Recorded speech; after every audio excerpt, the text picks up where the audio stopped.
प्रिय विद्यार्थियों, नमस्कार। मैं रतन सिंह, राजनीति शास्त्र विभाग, वैश्य महाविद्यालय भिवानी, आपके साथ लोकसभा के स्पीकर की नियुक्ति तथा कार्यों पर चर्चा करने के लिए उपस्थित हूँ। लोकसभा के सभापति को स्पीकर कहा जाता है तथा लोकसभा के उपसभापति को डिप्टी स्पीकर कहा जाता है और इन दोनों के पद की व्यवस्था भारतीय संविधान के अनुच्छेद 93 में की गई है। लोकसभा अपना सारा कार्य स्पीकर की अध्यक्षता में करती है और स्पीकर की अनुपस्थिति में डिप्टी स्पीकर लोकसभा की अध्यक्षता करता है। स्पीकर और डिप्टी स्पीकर दोनों लोकसभा के सदस्य होते हैं और सदन के अन्य सदस्यों की भांति उनको लोकसभा का चुनाव लड़ना पड़ता है। स्पीकर तथा डिप्टी स्पीकर लोकसभा अपने में से ही किसी को चुनती है। लोकसभा के चुनाव के बाद उसकी पहली बैठक में लोकसभा का पहला कार्य इन दोनों अधिकारियों का चुनाव करना होता है। हमारे संविधान की धारा 93 में लिखा है कि लोकसभा शीघ्र से शीघ्र अपना एक सभापति तथा उपसभापति चुनेगी। इस कार्य के लिए राष्ट्रपति द्वारा लोकसभा के किसी वरिष्ठ सदस्य को अंतरिम अध्यक्ष बनाया जाता है और अध्यक्ष और उपाध्यक्ष के चुनाव की तिथि निश्चित की जाती है और इस निश्चित की गई तिथि से एक दिन पूर्व लोकसभा के कोई भी सदस्य किसी व्यक्ति का नाम अध्यक्ष पद और उपाध्यक्ष पद के लिए महासचिव के पास भेज सकते हैं और इनकी पुष्टि किसी तीसरे व्यक्ति के द्वारा होना जरूरी है और साथ ही उम्मीदवारों का लिखित बयान भी दर्ज करवाना जरूरी होता है और फिर निश्चित तिथि को बारी बारी प्रस्ताव पेश किए जाते हैं। एक सदस्य द्वारा प्रस्ताव पेश किया जाता है, दूसरा सदस्य उस प्रस्ताव की पुष्टि करता है और फिर लोकसभा की स्वीकृति ली जाती है और जब लोकसभा खुले रूप में स्वीकृति दे देती है तो स्पीकर और डिप्टी स्पीकर का चुनाव हो जाता है। इस प्रकार स्पष्ट है कि स्पीकर और डिप्टी स्पीकर का चुनाव खुले मतदान के द्वारा नहीं होता बल्कि लोकसभा के सदस्यों की सर्वसम्मति से इनका चुनाव किया जाता है। जहाँ तक लोकसभा के स्पीकर के कार्यों का प्रश्न है तो इसमें सर्वप्रथम बताया जा सकता है कि स्पीकर लोकसभा की बैठकों की अध्यक्षता करता है, क्योंकि किसी भी सभा के कुशलतापूर्वक कार्य करने के लिए जरूरी है कि उस सभा का कोई अध्यक्ष हो जो उसका संचालन नियमानुसार कर सके। इस प्रकार स्पीकर लोकसभा का अध्यक्ष होने के नाते लोकसभा के अधिवेशनों का सभापतित्व करता है। स्पीकर का दूसरा कार्य है सदन में अनुशासन स्थापित करना। स्पीकर लोकसभा में अनुशासन तथा शांति बनाए रखता है। स्पीकर की आज्ञा के बिना लोकसभा का कोई भी सदस्य बोल नहीं सकता। स्पीकर सत्ताधारी पार्टी और विरोधी पार्टी दोनों के सदस्यों को बोलने के लिए समान अवसर प्रदान करता है और यदि लोकसभा का कोई भी सदस्य सदन में अनुचित भाषा का प्रयोग करता है तो स्पीकर अनुचित भाषा का प्रयोग करने वाले सदस्य को अपने शब्द वापस लेने के लिए कह सकता है और यदि स्पीकर आवश्यक समझे तो किसी भी सदस्य को सदन में से बाहर जाने की आज्ञा भी दे सकता है। स्पीकर सदन में दर्शक गैलरी पर नियंत्रण रखता है तथा दर्शकों के प्रवेश की अनुमति देता है तथा जब चाहे दर्शक गैलरी को खाली भी करवा सकता है। स्पीकर का अगला कार्य है लोकसभा को स्थगित करना। स्पीकर लोकसभा को दो कारणों से स्थगित कर सकता है।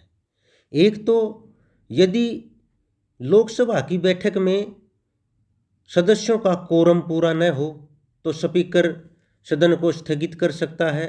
और दूसरा, यदि सदन के अंदर सदस्य अव्यवस्था पैदा कर दें या शोर शराबा इतना बढ़ जाए कि कार्य नियम अनुसार चलाना मुश्किल हो जाए तो स्पीकर सदन की कार्यवाही को स्थगित कर सकता है।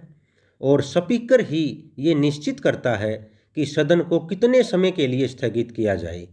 स्पीकर का यह निर्णय अंतिम होता है और उसके इस निर्णय को किसी भी न्यायालय में चुनौती नहीं दी जा सकती।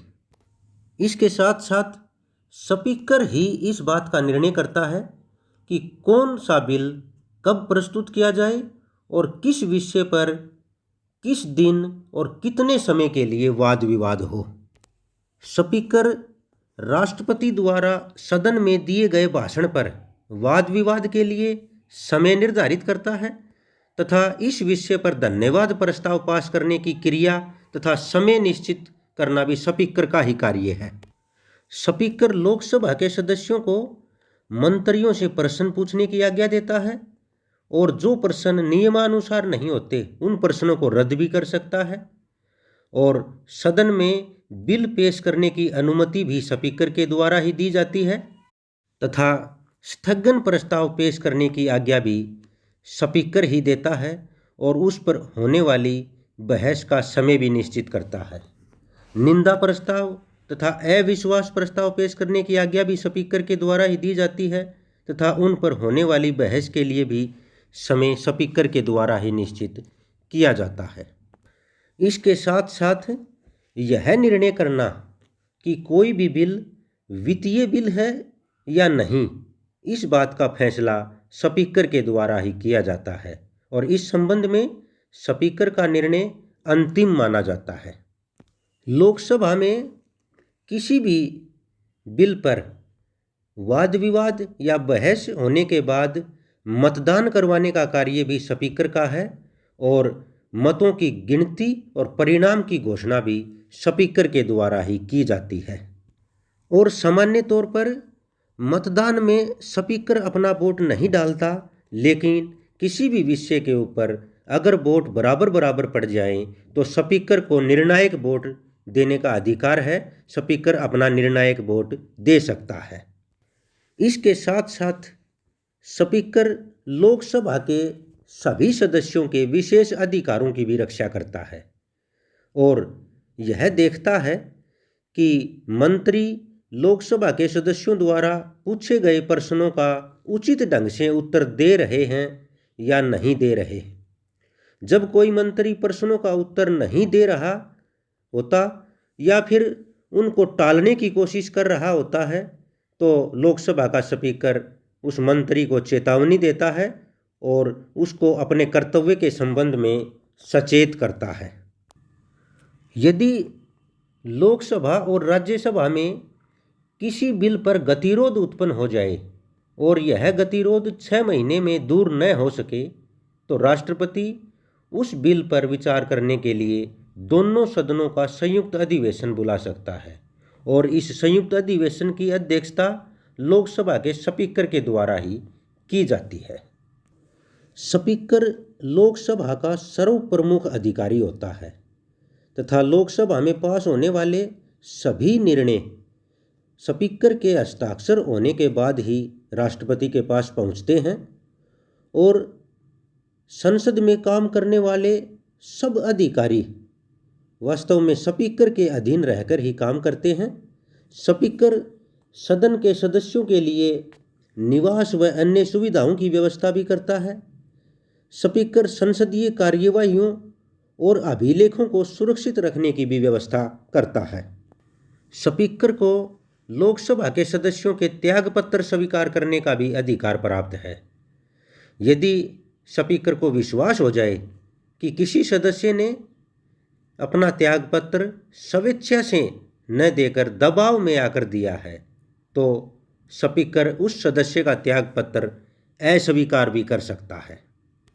इस प्रकार स्पष्ट है कि लोकसभा के स्पीकर का पद बड़ा महत्वपूर्ण तथा गौरव का पद है, स्पीकर की शक्तियाँ तथा कार्य इतने अधिक हैं कि उसका पद बड़ा प्रभावशाली पद है। हमारे स्पीकर की शक्तियाँ तथा कार्य इंग्लैंड में कॉमन सभा के स्पीकर से मिलती जुलती हैं, लेकिन फिर भी दोनों में काफ़ी अंतर पाया जाता है। इंग्लैंड में कॉमन सभा का स्पीकर चुनाव के बाद अपनी पार्टी को छोड़ देता है, यानी कि स्पीकर राजनीति से संन्यास ले लेता है। लेकिन हमारे संविधान में स्पीकर को निष्पक्ष बनाने के लिए थोड़ा सा इशारा तो किया गया है, जैसे कि उसके वेतन और भत्तों पर संसद को वोट डालने का अधिकार नहीं है और साधारणतः स्पीकर अपने मत का प्रयोग नहीं करता, केवल निर्णायक मत का प्रयोग करता है। लेकिन फिर भी भारतीय लोकसभा का स्पीकर उतना निष्पक्ष, स्वतंत्र तथा आदरणीय नहीं बन पाया है जितना कि इंग्लैंड में कॉमन सभा का स्पीकर है।